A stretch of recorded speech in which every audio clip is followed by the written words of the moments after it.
welcome to Make Your Passion Pay. I'm Luann Beekler, creator of the Make Your Passion Pay Playbook, your host and guide on this exciting journey to building joyful and successful work environments. Known as the Little Spark, I've helped countless individuals and businesses ignite their potential through transformational coaching, creating thriving businesses and joyful workplaces. I have experienced the challenges of leaving toxic workplaces and building something better. I bring firsthand wisdom to help you align your work with your values. With insights drawn from working alongside world-renowned leaders and a deep passion for community and connection, I'm here to show you how to lead with joy and purpose. Let's dive into today's episode and start making your passion pay. Welcome, everyone, to the Make Your Passion Pay podcast today, where we talk about the 6 C's in the playbook to make your passions pay. And those would be clarity, connection, community, collaboration, creativity, and commitment. And I have with me today Dr. Susan Meyer. Dr. Susan is a life architect, a transformational coach who helps women create a meaningful, purpose-driven life. We talk about purpose all the time. Her passion is for interviewing women and sharing their stories, which led to 50 over 50 wise and wild women creating wonderful lives, and you can too. Her first book, which featured 50 women who have created exciting life paths, and it served as a springboard for her new book, which I just learned about and was so excited to hear about, called Champagne Ladies, Effervescent at Any Age. I love that title, which was published in March of 2026, and it tells the stories of 38 women over 70 who are still rocking it in the world. And I remember being on her book release Zoom call through some mutual friends. That's how Susan and I met. And it was all women over 70. And I was totally inspired by the conversation as I turned 65 this year and looked at all these women still rocking it over 70. And what did you say? The oldest one is 95, Susan? 95, yep. And she's writing a poem or a song lyric every day, and she still is actively a cabaret singer. Oh my gosh, how wonderful that is. That is excellent. Is she in the book? She didn't want to, well, yes and no. She didn't want to actually do the interview. She had too many things going on, but she did contribute a poem, which is at the very front of the book, that talks about aging, her feelings about aging. I love that. That is excellent. So, Susan, have you always been a transformational coach? Is that your career for your lifetime? No, I didn't know that coaching existed until about 1980. I had been a coach probably my whole life. I began giving people advice and telling them what they should be doing, that kind of thing. But it wasn't until 1980 that I discovered it was actually a profession. I was in staff development and training and organizational development for a number of years. And I've taught everything from preschool through graduate school. Wow. So a teacher at heart, like myself. Yeah, and isn't coaching, after all, a form of teaching? I absolutely believe that it is. Yeah. Took me a while to come to terms with that and say that out loud, but I do believe that's it. So I've never taught in a school the way that you have. I've been an adjunct professor at my university, and always loved to be in front of the room doing coaching and training. And so, yes, it really took me a while to own that coaching word. I think that's true for many of us. I think you'll find several people in the book who were doing it long before they realized it was a thing. So tell us about some of the people in the book. their unique careers and entrepreneurial choices. Okay, I'm trying to think of who's. It's so hard. I love all of them.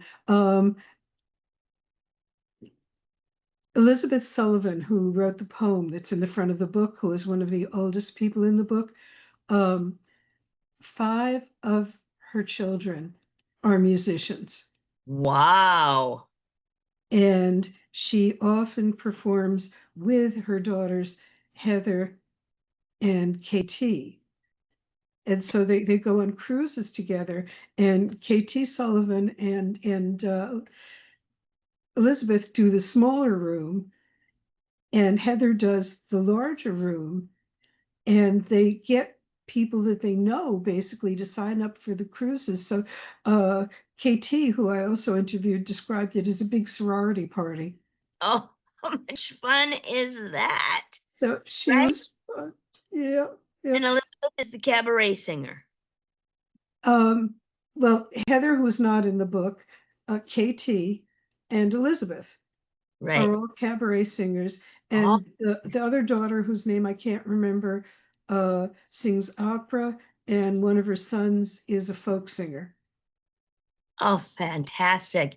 And so they get paid to entertain on the cruise. Yes. They get to go on the cruise. They don't work 24/7, so they get to enjoy and relax on the Mhm. cruise. What a lifestyle. That is amazing. It's they're so much fun. And Katie does a show in the Algonquin room, um, the room where what's her name, Dorothy Parker's circle used to meet. So in Okay. the Algonquin Hotel, and she does that pretty much every month. So she's got a following, and it's just like, a class reunion. All Wow. her old pals are there, all of her longtime fans are there. So that's fun. And then in a whole other direction is Phyllis Campagna, not Phyllis Haynes, who we both know. Right. Uh, and Phyllis, um, when she was younger, she and her husband decided that they were going to quit their jobs and take off and travel around the country. So they got a van and they did that. They got to Phyllis near has, Las Vegas, okay. and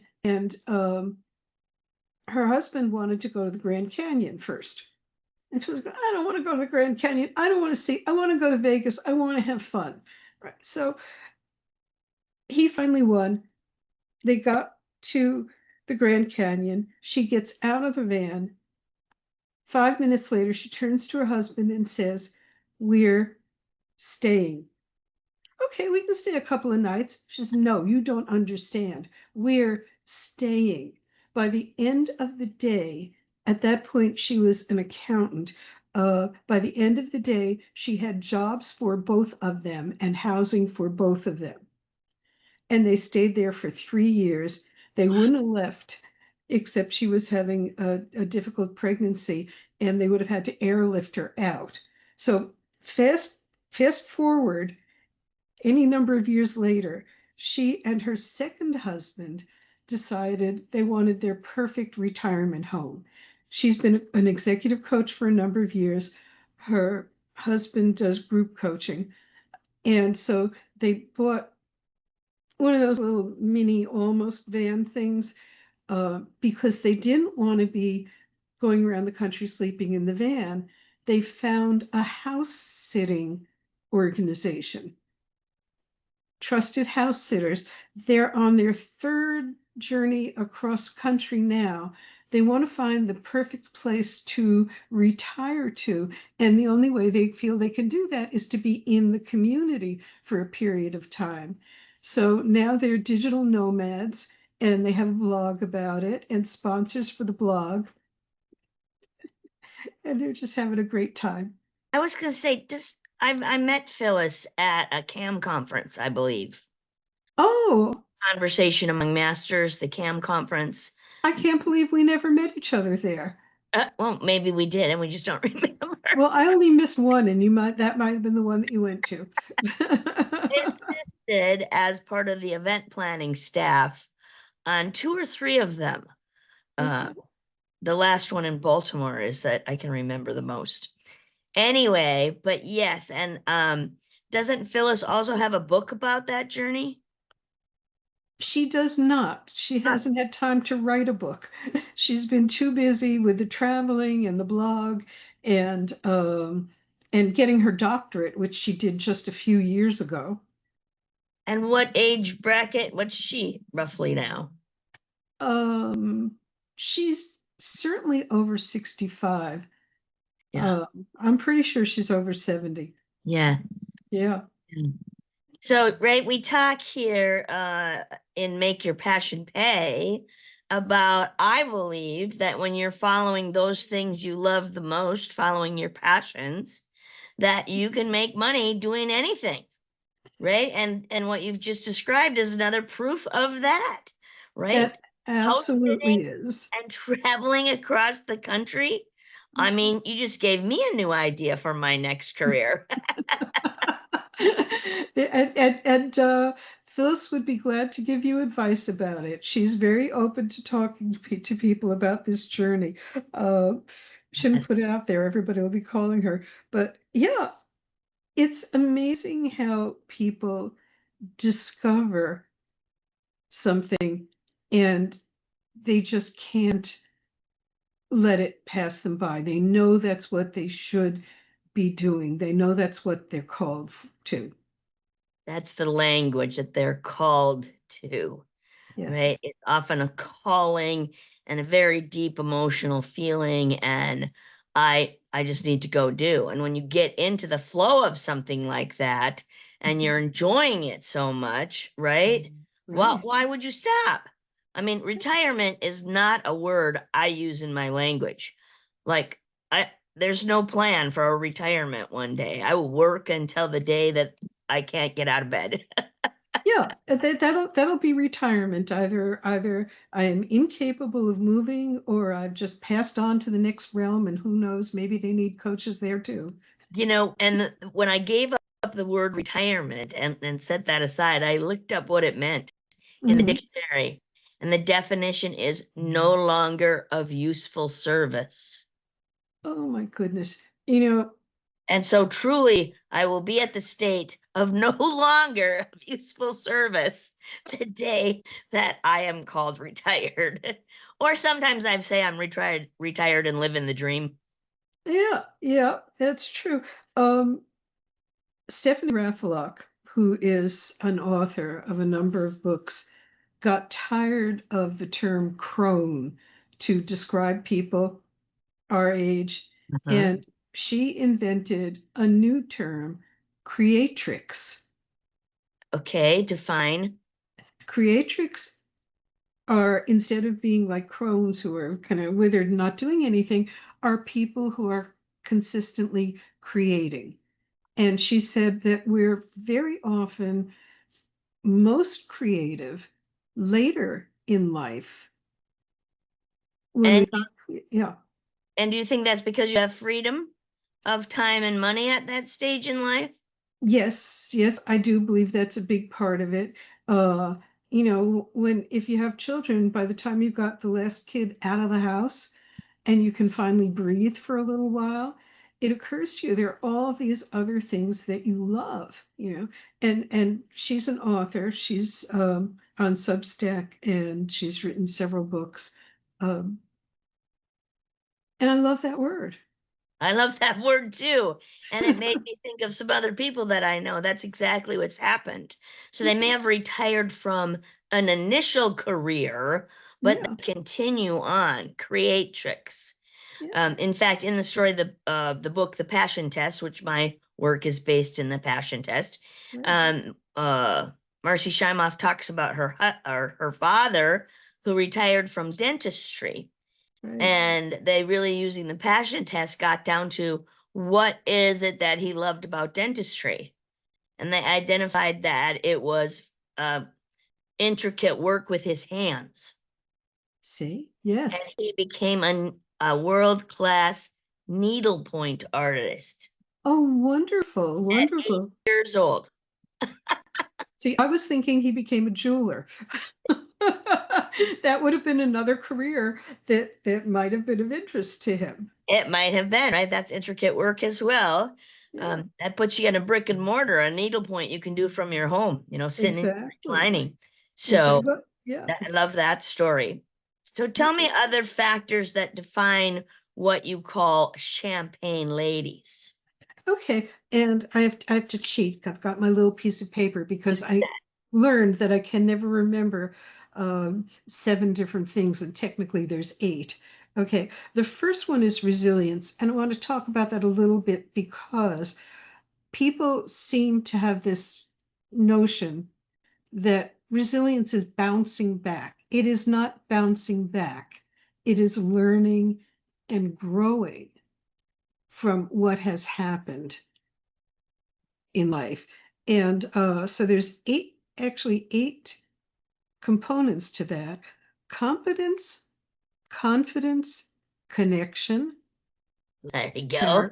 right? There we go. Character, contribution, coping, and um, control. You are going to have to send me that list because I it's all certainly will. another bunch of C words that all apply.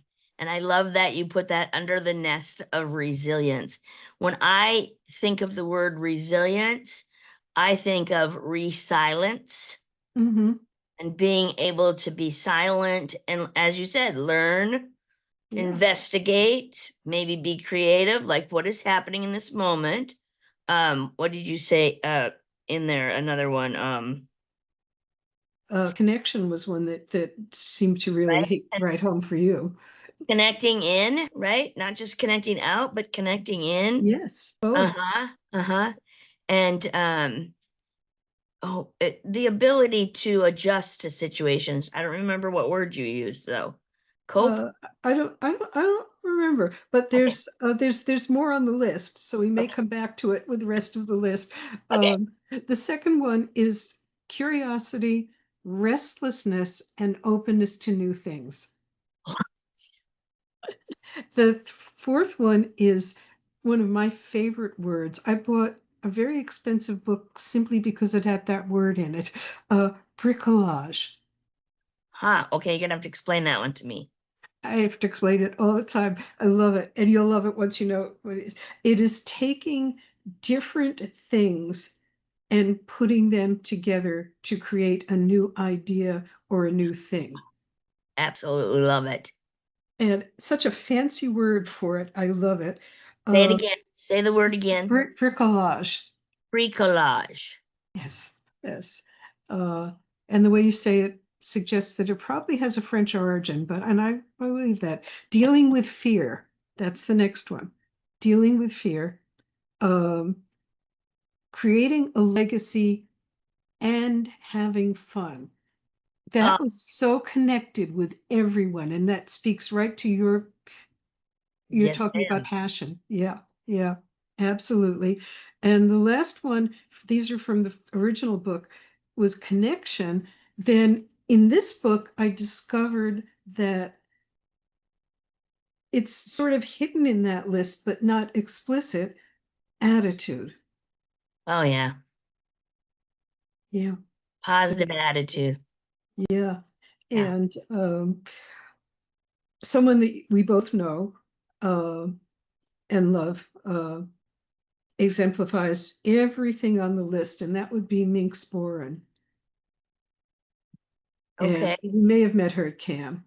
Um, I don't remember her, Minx, so tell us about her. yeah, Minx started, I don't remember where she started out, but she spent a fair amount of time in the food industry. Um, and that came in handy when her son developed asthma. So she started taking courses and learning about a particular way of cooking and good nutrition. Yeah. She changed his diet. The asthma went away. when he went to summer camp, she prepared or put together dishes for 30 days and had them shipped to the camp so that he would not have any nutritional issues. And he had a lovely month at camp. Oh my. From that, she got involved with someone who was teaching nutrition and was asked to join that woman and do some training, which she hadn't done before. And at the same time, she was creating some sort of groups for women just to get together and do things. And a friend of hers said, that's coaching. So, oh, okay. So she went and got her coach certification and continued to coach. And she's involved in groups with elders, groups with women. She teaches at Florida State University. What? She has overcome two major diseases by changing her eating habits Wow. around them. Um, and she too writes every single day, and she has a lovely, lovely newsletter. Oh, fantastic. Yeah, We'll have to share that newsletter. Can we get a link for that newsletter? yeah, Because we'd be happy to share that. sure. Perhaps maybe I should get her on the show, on the podcast for a conversation. But what I Oh, heard in what you just described too is wisdom. yes, Women have acquired wisdom that they have to share. And I was at a women's business group today, and we were talking about share your voice. Share your voice in the world. You have wisdom, you have experience, you have knowledge. And so be out there sharing your voice in the world. We want more women's voices to be heard in the world. yeah, yeah. Yeah. We have at least one author in the group. I don't always have all 38 in my head, and unfortunately, she's left this realm. But Alice March, I feel Alice, the same. you probably have run across her someplace. Alice started out as a housewife and had, I think, two or three marriages, and I forget how many children, became a well-known weaver in California. And then one of her sons said, I think you should get involved in this thing. It was trying to save PBS at Ah, the time in California. So she became involved with them and went all over the place speaking. She'd never done that before. And she came from one of those old-fashioned households where, it was children should be seen and not heard. She became a speaker. She actually was instrumental in keeping Mr. Rogers on the air. wow. And then she moved to New York, and she said she woke up one morning and just saw the word attention. And it was just like over her head. And I have to do something with that. So she created something called the attention factor Hmm. and ran groups in New York, moved to New York City, ran groups here in New York for a number of years, wrote a couple of books about it. She was working on a proposal for another book when she died. Wow. So and she was, talk about passion. Awesome. She would stop strangers on the street and talk to them about the attention factor. I love it. I love it. Excellent. She was Excellent. wonderful. And so again, back to that word retire, right? Even if people have used it all their life, have left a career under that terminology, there's Mhm. still a whole world of opportunity out there. And you can make additional income speaking, coaching, sharing your wisdom, writing, being Yeah, an author, right? Even submitting poems writing a blog, sharing that knowledge. There's so much there to think about. I'm typically feel like my listeners are the young solopreneurs, but I hope that some women are out there listening to us today, Susan. And remember to keep on going. I mean, life is so much more fun when you're doing things you love, right? It absolutely is. I mean, um, putting together this book was such a joy. I have to admit, editing this book was not quite so much fun, but well, when I wrote the first book, I only used quotes from people in the book. And it broke my heart to not be able to tell their whole stories. Oh, So this book instead is primarily story with a little bit of advice thrown in awesome. at the beginning and the end. And because I think that each person's story is is valuable and obviously personal, they all had the right to edit their portion of the book before it was published. Excellent. And luckily, a number of them said, "This is perfect, this is fine, go with it." Um, I did have one who set probably a world record for rewrites. Um, and I will not mention her name and I will not tell you how many rewrites. But my publisher was getting a little nervous. And That's all right. That book is out. It's been published. it's published, it's out. And I have to say, my publisher is also um, in a new career from where she started. She thought she was going to be a teacher, but when she finished college and got ready to teach, we were in the midst of the Vietnam War. So all the teaching jobs were going to men who wanted to avoid the draft. Oh my goodness. And she couldn't get a job. So she ended up doing what ended up being public relations for some small computer. I can't even remember. They were doing something unrelated to anything she knew. She grew that into a business. And it grew into a bigger business and a bigger business.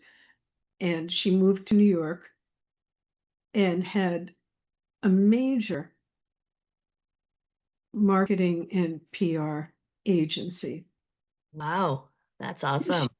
then she got this notion. She saw people don't pay attention to women over 40. She felt like they were invisible. Interesting.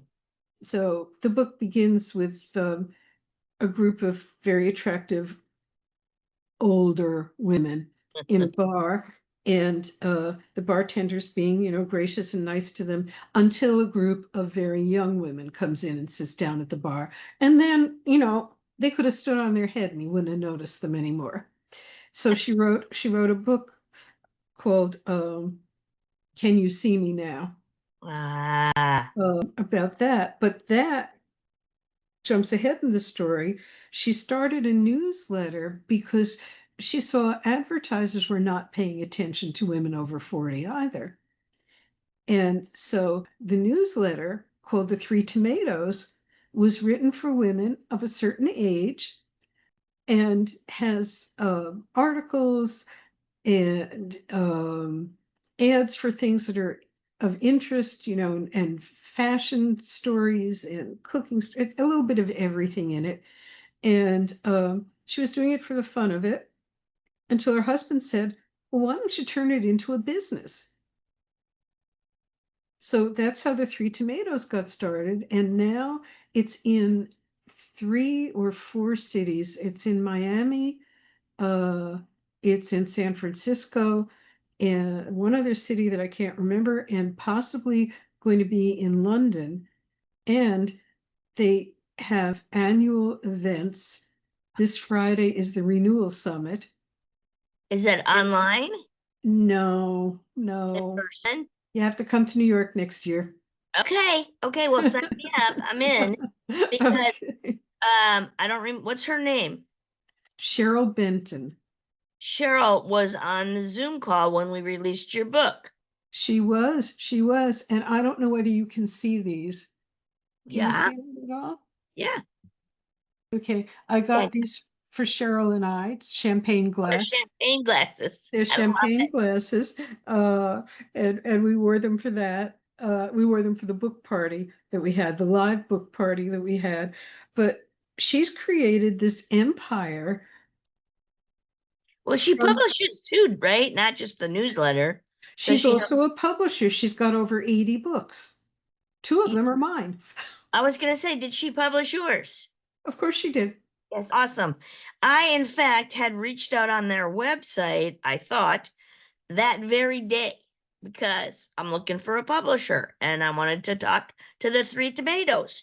So I will do that. I will talk to the Three Tomatoes. And again, there's another potential guest on the show. So my audience, watch for that in the future. We'll talk more about publishing for women over 70, right? Let's end with a conversation about, again, how do we remain effervescent over, I love that word, I just want to say it, effervescent over 70. Part of it is attitude. I have friends, and I'm sure you do too, who have just sort of, oh well, I'm past 65, I'm retired, and you're not retired, you're like a treadless tire at this point, and I don't really, I'm not worth anything. So it begins with an attitude that there's something out there for you, I love and then, yeah, absolutely. And exploring. Just keep doing things. Something is going to grab you. curiosity was the word you said earlier than others Yes. that I really like. And I want to tell my audience one more quick story before we need to wrap it up today. But I did the passion test workshop in a 55 and over club for years. And women who had retired from their corporate positions would come in and they were lonely and sad and looking for meaning in their life. And the passion test is a great tool to help people. So if you want to reach out to me and have that conversation, if you want to get curious about what's my next phase in life, then let's have a conversation. I have a free consultation on my website at luannb.com. Be sure to learn the lessons from the Champagne Ladies Effervescent at Any Age book. Go get yourself that book, and so it can inspire you the way the group of women did on the Zoom call for me already. And we will make sure that there's a link to the book. It's on Amazon. It's on Amazon. We'll make sure there's a link to the book on Amazon. And I got a Facebook link for Susan and her LinkedIn page. We'll put those in the show notes. So if you've enjoyed this conversation and want to reach out to Susan or I for additional conversation, we are open to that for sure. Susan, thanks for following your passion and doing the work you're doing in the world. It is inspiring to other women, and we appreciate you. Well, thank you for inviting me. This has been just delightful. Wonderful. All right, everybody, go out and make your passion pay and have a great day. Hey, everybody, thank you for tuning in to Make Your Passion Pay. If today's episode inspired you, I'd love for you to subscribe, leave a rating, and share your thoughts in a review. Every listener makes a difference in spreading this mission of joy and purpose. Want to take the next step? Share this episode with your friends, colleagues, or anyone looking to build a thriving, values-driven workplace. Together, we can create communities where passion fuels success. Until next time, remember, when you lead with joy, you inspire greatness. Let's keep making your passion pay.